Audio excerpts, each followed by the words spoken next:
நம்ம லாஸ்டா அவுரங்கசீப் வீடியோ வந்து பார்த்துட்டு இருந்தோம். அவுரங்கசீப் பார்த்தோம் அப்படின்னா ஒரு தீவிரமான முஸ்லீம். அவரோட ஒழுக்க நெறிகளை வந்து ஃபாலோ பண்ணியிருப்பாரு. ஷாஜகான் இருக்கும் போதே அவருக்கு வந்து ஒரு இளவரசியோட வந்து திருமணம் அடைஞ்சு முடிஞ்சிருக்கும். இதுக்கிடையில வந்து இவர் தக்காணத்தை வந்து முழுமையா ஆட்சி பண்றதுக்கான அதிகாரத்தை வந்து ஷாஜகான் இவருக்கு கொடுத்திருப்பாரு. ஸோ அதிக நாள் வந்து தக்காணத்திலே இருந்து அவர் வந்து ஆட்சி பண்றதுக்கான ஒரு சூழ்நிலை அமைஞ்சிருக்கும். அந்த இடத்துல பார்த்தோம் அப்படின்னா அவர் வந்து ஒரு அரசரோட அவையில இருந்த ஒரு நடன அழகி மேல வந்து ஆசை கொண்டு ஸோ காதல்ல இருந்திருப்பாரு. ஸோ அதுக்கு என்ன பண்ணியிருப்பாரு அப்படின்னா அவங்கள வந்து இவர் நேரடியாவே அந்த அரசர்கிட்ட கேட்டு இவங்க அரண்மனையில இருந்து ஒருத்தர் அவங்களுக்கு பதிலாக அங்க பண்டமாற்று முறை மாதிரி டிரான்ஸ்பர் பண்ணிட்டு அங்கிருந்து அந்த அழகி இவர் வந்து கூட்டிட்டு வந்து இவரோட அந்த புறத்துல வச்சிருந்திருப்பாரு. கொஞ்ச நாள்ல வந்து அவங்க நோய்வாய்ப்பட்டு இறந்ததுனால இவர் மனம் முடிஞ்சுதான் இந்த மாதிரி வேலையெல்லாம் செஞ்சிருப்பாரு அப்படின்ற மாதிரி சொல்லி இருந்திருப்பாங்க. ஸோ இந்த அவுரங்கசீப்போட நடவடிக்கை வந்து அவங்க இறக்குறதுக்கு முன்னாடி வரைக்கும் நல்லா தான் இருந்திருக்கும்.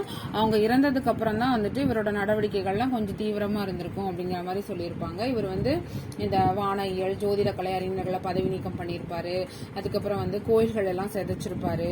அப்புறம் புனித பயணம் ஜிஷ்யா வரியெல்லாம் வந்து அக்பர் ஒழிச்சதை வந்துட்டு திரும்பவும் இவர் என்ன பண்ணியிருப்பாரு அப்படின்னா 1679 திரும்ப கொண்டு வந்திருப்பாரு.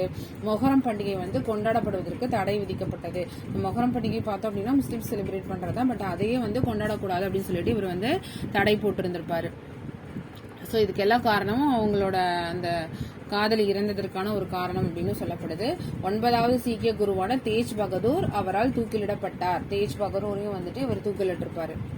இவர் வந்து 9வது சீக்கிய குருவான தேஜ் பகதூரை வந்து தூக்கிலிட்டிருப்பாரு. அதுக்கப்புறம் இவரோட சமய கொள்கை ஏதாவது இந்த ஜிஷ்யா வரி, அதுக்கப்புறம் புனித பயண வரி இதெல்லாம் போட்டதுனால ரஜபுத்திரர்கள், மராட்டியர்கள், சீக்கியர்கள் எல்லாருமே இந்த முகலாய பேரரசுக்கு எதிராக திரும்பியிருப்பாங்க.